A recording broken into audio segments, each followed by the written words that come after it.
Alright guys, so ito at maglalagay na tayo nitong fiber fill. Ayan.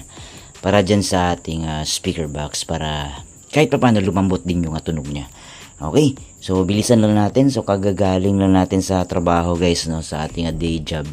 And ito, lalagyan na natin lahat except lang dyan guys. Okay, so yung mga gilid lang. Ayan, bilisan natin para makapagpahinga na din tayo. Alright, let's go. So ano nga ba talagang epekto guys kapag nilagyan natin ng fiber fill yung ating box, no, or subwoofer box. So yung epekto nito guys is mas lalambot yung tunog nitong ating subwoofer. Good na good siya para sa band setup din guys. Alright. Okay, next naman guys is itong cover niya. Lagyan din natin ng fiber fill. Alright. Syempre guys, sali na din natin itong cover ng ating subwoofer box, no, para at least less vibration yung mangyayari. So ma-absorb ng fiber fill yung mga excess na vibration.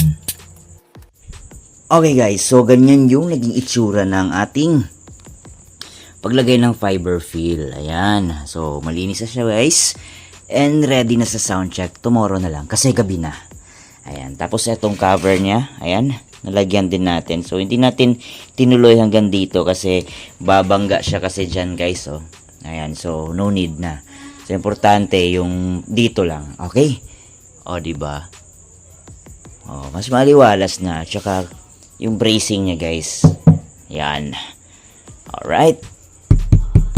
Alright. Alright. So ayun guys, no, yung breather natin dito, ayan, dalawa. Nagbutas ako. So hindi na ako naglagay ng yung parang tubo niya guys. Ayan, inattempt ko sana ilagay yung ano natin guys, yan, no, yan, yung tubo na yan or yung breather na yan, ilagay ko sana dito kaso hindi magkasya. So yung ginawa ko, pinalakihan ko sana yung butas kaso parang hindi ko pa kaya or time wasting kasi. So ganyan lang muna, observe ko muna ng ganyan lang. Kung satisfied na ako, so hindi ko na babaguhin. Ayan.